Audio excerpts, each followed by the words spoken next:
Howdy partners, how's it going?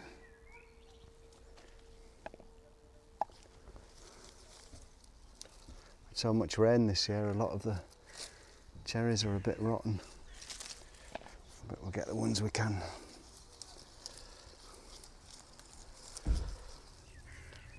So, Brexit, eh? Voted for out. People here are astounded. Well, a lot of them are. A lot of people are astounded and shocked. They're saying, why did you leave the club?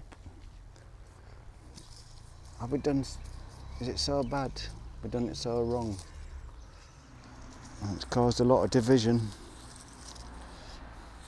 People I've known for years on Facebook.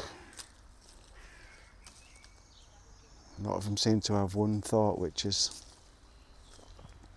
well, we've won, shut up now, let's get on with it and stop moaning. It looks like Boris is going to get in.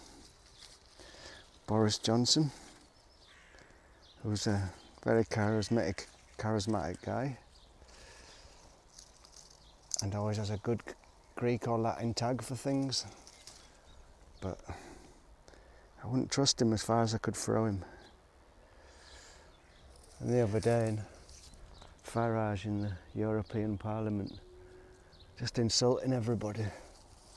That was pretty low, below the belt, that was, I thought. You can't just go in a room and start insulting people like that. Especially not just before you're just about to make a new agreement. It's like it's as if they want to commit suicide or something. And Merkel has said, no cherry picking. You can't just have your cake and eat it. And then the Brits seem to have lost the plot to me in a way. They're going in demanding stuff when they ain't got a leg to stand on now. And the Brits say, it's not our problem, no worries.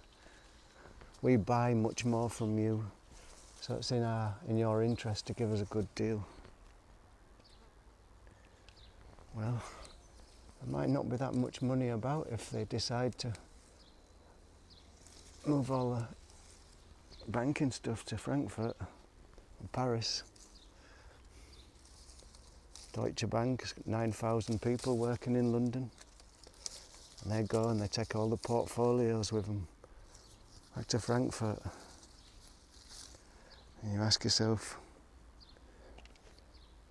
was it a good idea? But no point in dwelling on it. You lost. Let's watch the football. Yeah. That's a bit weird. I felt a bit ashamed walking down the street, especially after that football match as well. You got the feeling that people were laughing at you. Laughing, mocking me. And another thing is when the Brits went into Iraq and the Germans said, no, we're not going in. And all that war which made it the norm to go to war all the time in the Middle East. That's what's caused all the rise in terrorism, all the refugees, all from this war. And now Britain's just walking away from it. Perfidious Albion. I just cannot see a plus point here at all. In fact, the only plus point I can see is if they bring back the old blue passport. Apart from that. Yep, I've worked all over Europe, picking cherries in France, And it means I might have to think about getting an Irish passport now.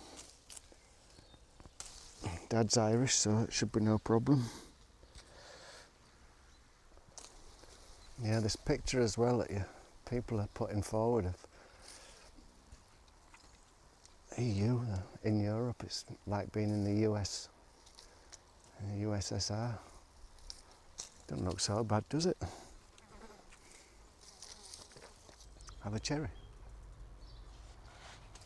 All the smart people, all the people in universities said it's not a good idea. Over the years have built up frameworks of funding and projects all together, and all that's going to be scrapped. And lots of the poorest communities have been getting the most subsidies from the EU, and they're going to lose it all. And if they think that they're going to continue being subsidised by a Tory government, they've got another thing coming.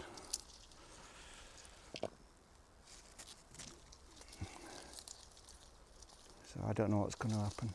You never know though, maybe it'll go really good. A lot of people who voted to leave, they didn't really know what they were voting for, and as soon as it was all over, they have absolutely no more interest in it either. Yeah, and the argument they keep saying that